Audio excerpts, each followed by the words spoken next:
Hello, everyone, and welcome to Office Hours with the Meter Group team. Today's session will focus on the proper installation of volumetric water content sensors, and we're shooting for about 30 minutes of Q&A with our experts, Rivera and Shaun Weldon, whom I will introduce in just a moment. But before we start, one housekeeping item. If you're watching this video and you think of a question you'd like to ask our science experts, we encourage you to submit your question on our website at metergroup.com. And then someone from our science and support team will get back to you with an answer via email. All right, with all of that out of the way, let's get started. Today, our panelists are application specialists Leo Rivera and Shaun Weldon. Leo is a research scientist and director of science outreach at Meter Group. He earned his undergraduate degree and master's in soil science at Texas A&M University, where he helped develop an infiltration system for measuring hydraulic conductivity used by the NRCS in Texas. Leo is the force behind application development in meters hydrology instrumentation, including the SATURO, HYPROP, and WP4C. He also works in R&D to explore new instrumentation for water and nutrient movement in the soil. Shaun Weldon operates as the SATURO, HYPROP, and tensiometer product manager at Meter Group. He has 13 years of experience helping researchers measure the soil-plant atmosphere continuum. And our first question of the day is, what is the best method to correct for temperature sensitivity of sensors? Does the temperature correction depend on the measurement principle of the sensor? TDR, FDR, capacitance, resistance, etc. Yeah, that's a really good question. And I'm going to actually break that down into a couple of different parts, because when you're thinking of temperature sensitivity, there's two things that you need to think about, right? There's the sensitivity of the electronics of the sensor, and then there's the sensitivity of dielectric permittivity to water. And first and foremost, you need to make sure that the sensors are themselves have temperature corrected electronics. And that can vary depending on the technology. Yeah. But there aren't really any sensors out there that correct the dielectric permittivity or the impact that temperature has on the dielectric permittivity when then going from dielectric permittivity to water content. So that's, I think, where things get a little more challenging, which we do know that dielectric permittivity is sensitive to temperature. But making that correction is not as straightforward as one might think. Yeah, and I think that's an important thing to remember, that it's not just the sensors that are changing, that there's actual changes happening in your soil and in the water there as the temperature changes. A lot of times when we talk to people about it, they think that it's just a part of the sensor electronics, like you said, but there's actual different things happening as that temperature changes. Yeah. And like you said, there are some technologies that are a little bit more susceptible to those changes. Things like TDR, those are more susceptible to those temperature changes, the electronics themselves.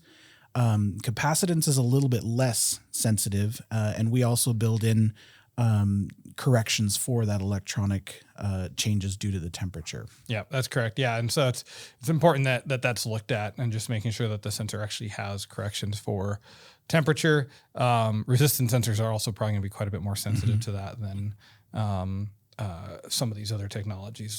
It's just the nature of the beast. We're spending a lot of work right now actually trying to understand the opposite end of that, understanding how dielectric permittivity changes with temperature.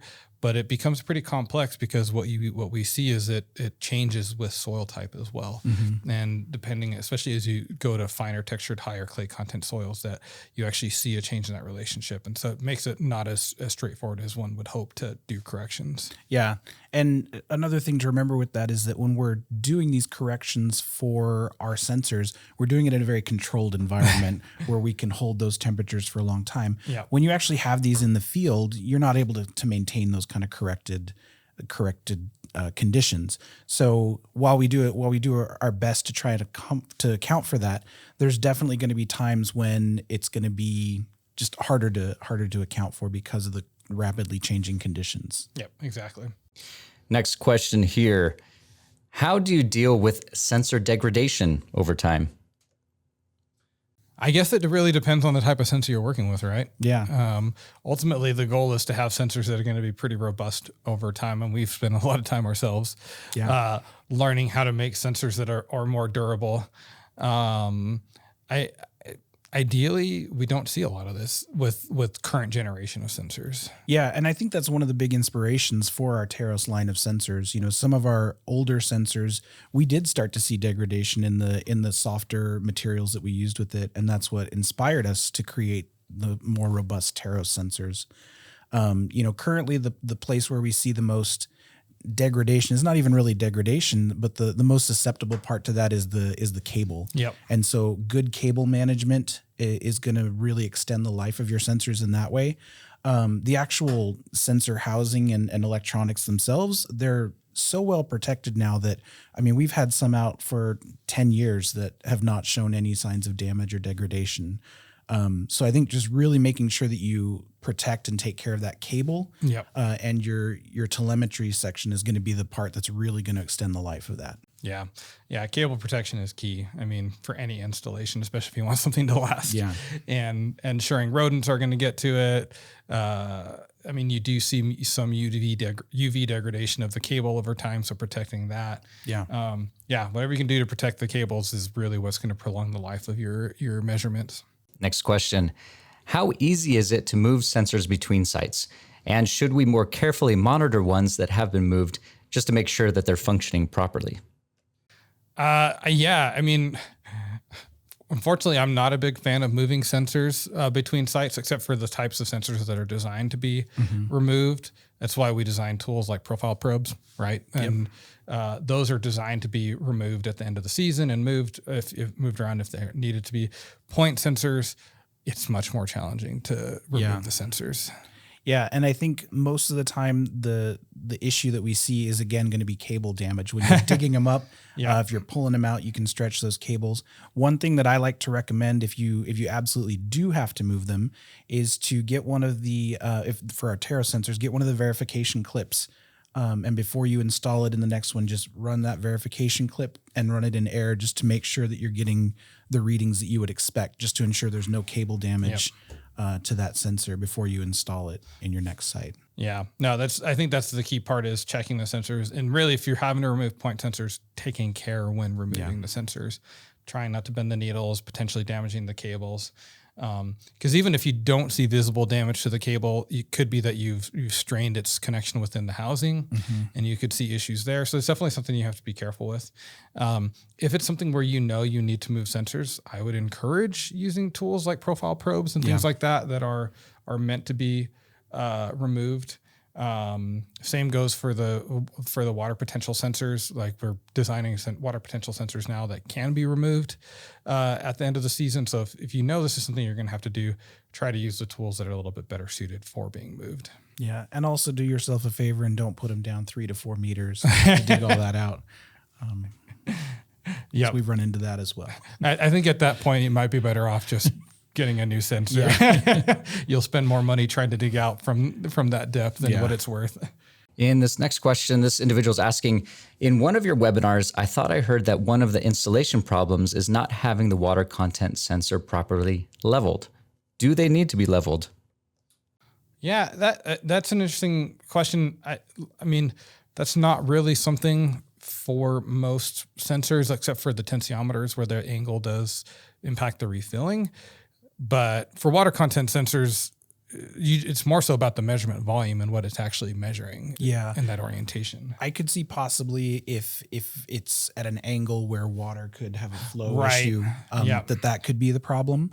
So it's not that it has to be perfectly level. It's just that we want to eliminate any possibility for preferential flow on that sensor. Yeah. And that brings up another good point is some of the larger sensors bodies, when you do install them flat, they can also impede water movement through the profile. So that's also an area. So sometimes ideally we might want to install them where it's less of an impedance to water flow in the soil as well. Especially for the water potential sensors like the Teros 21s. I always encourage that the discs are oriented vertically on that, because you can wind up with weird dry zones if you insert them differently. But outside that, the sensor is going to operate fine no matter what orientation you put it in. But there are other factors that the installation can impact. This next one is asking if the manual moisture is captured through gravimetric sampling, but the Teros 12, for example, logs data through volumetric measures. How could this be converted? Yeah, I mean, it's a pretty simple conversion if you know the bulk density of the soil, because volumetric water content is just your gravimetric water content multiplied by the bulk density of the soil. So that's a really simple correction, but with the caveat knowing that when you take gravimetric samples, there is spatial variability of soil moisture. Mm-hmm. So if you're trying to directly compare with a point measurement of water content, you need to understand that there can be differences just due to the spatial variability. Yeah. Yeah. And so just trying to avoid some of that. We do see people often trying to do in situ soil specific calibrations, which I don't really recommend.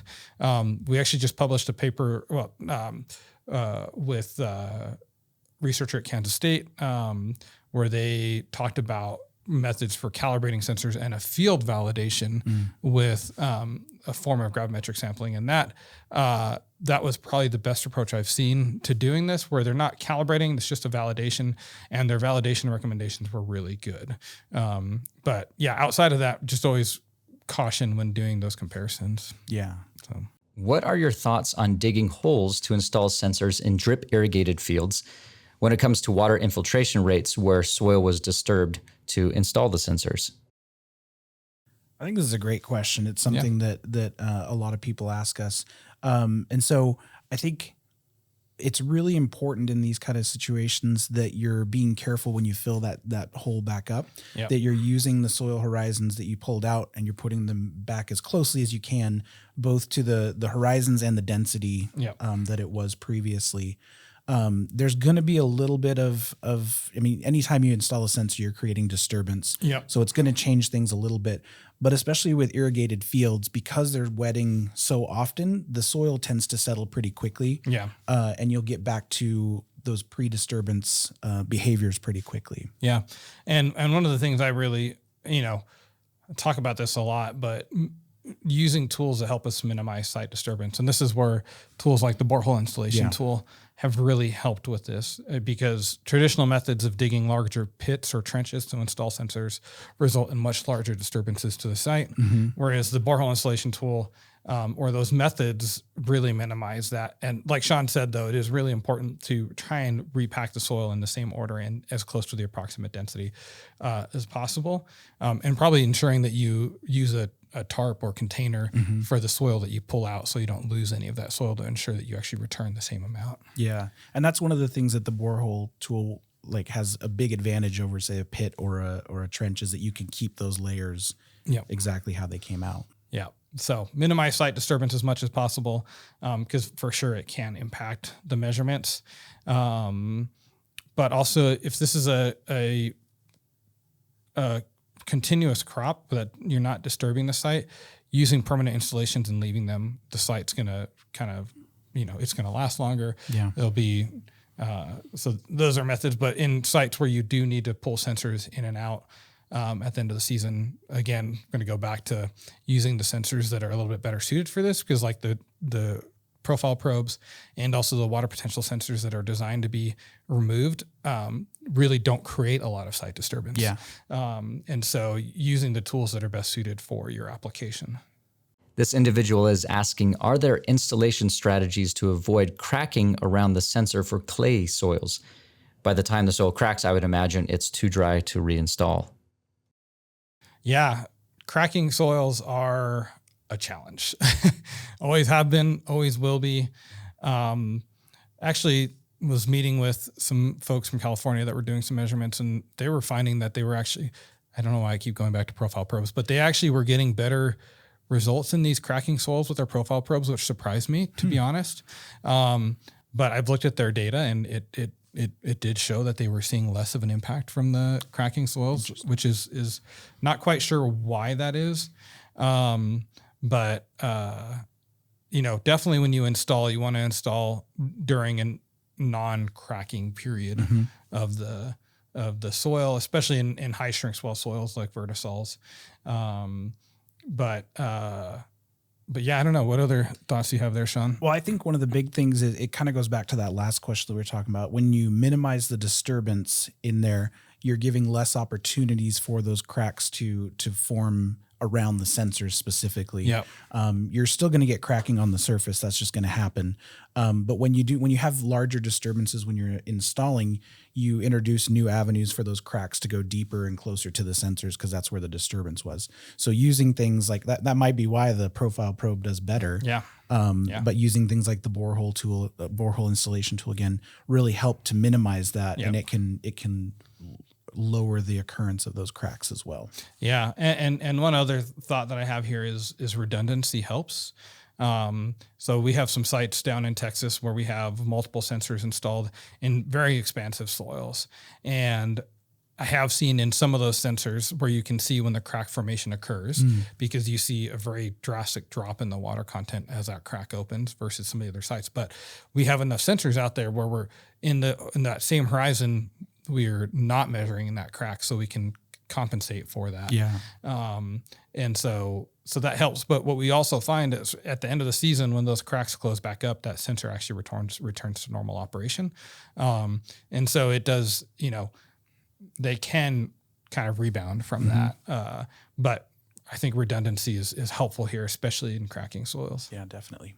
If you install two soil moisture sensors in the same soil layer, but at different depths, and you know the transpiration of your crop, is it then possible to quantify from the soil moisture content data the water flux between those soil layers? Yeah, that's a really good question, and actually something that we're seeing more and more work being done. And I mean, not that this hasn't been done in the past, but more people exploring this. There's a couple things that I think are important here. It is very helpful to know the flux, but you ideally need to know the flux in both directions. And the way I would approach this, there's two ways. Galen recently presented on this in a webinar where he used the salt balance approach to actually look at those fluxes. But another approach that I would also recommend taking is if you have a water content and water potential sensor installed at the same depths, then you can actually look at your gradients and know which direction the water is moving. And then with the water content, you have the volume of water. Yeah.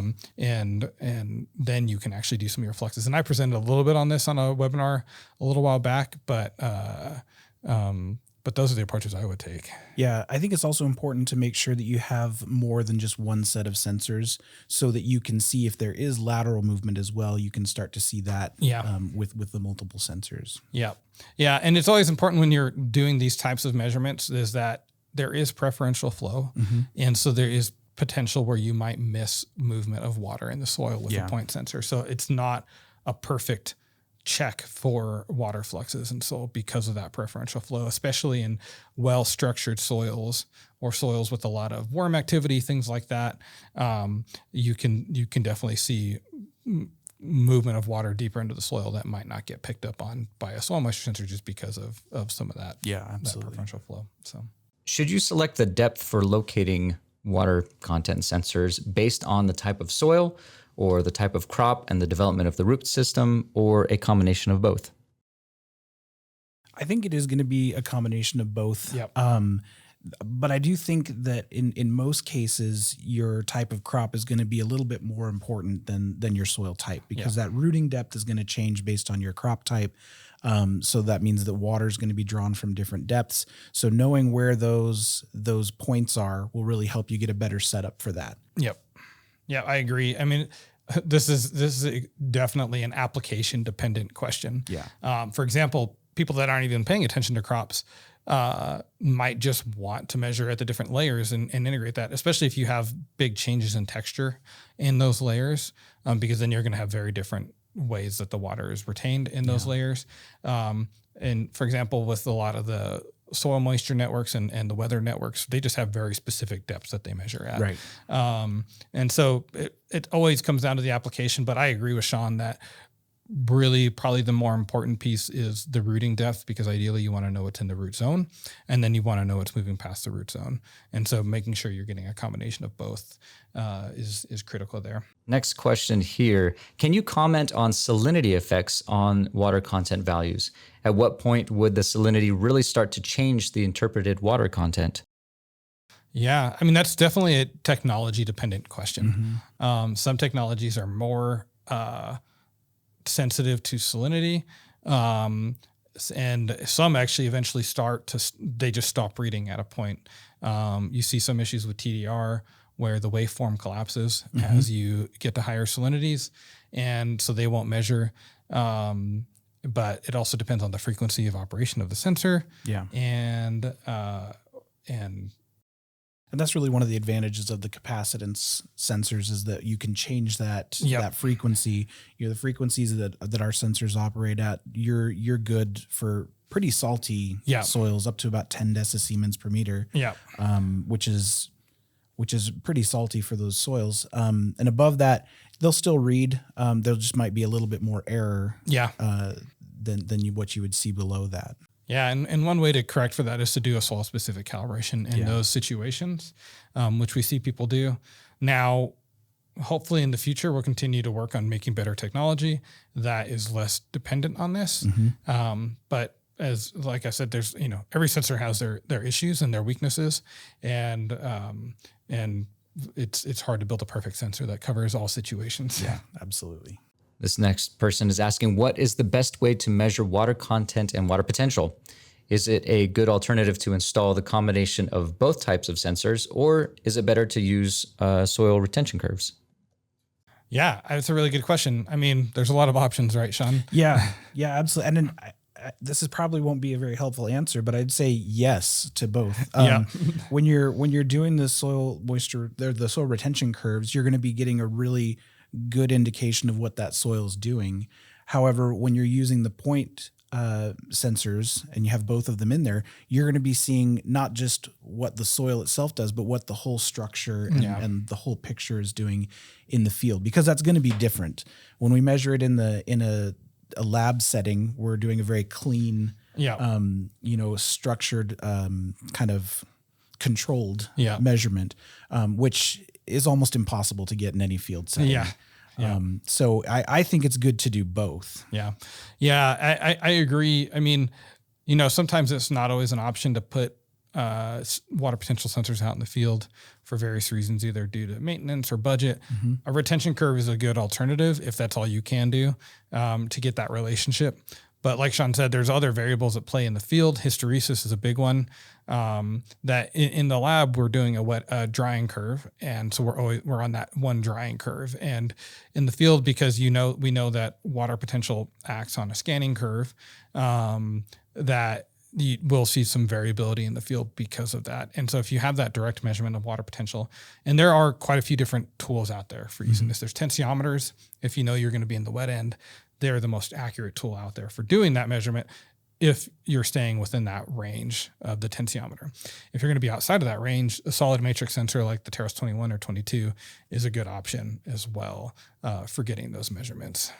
So, both are good approaches, but I definitely encourage making sure you're getting water content and water potential together in one way, shape, or form, whether that's through the retention curve or through the actual direct measurements of water potential, because that just tells you so much more about the actual status of the water than just measuring water content on its own.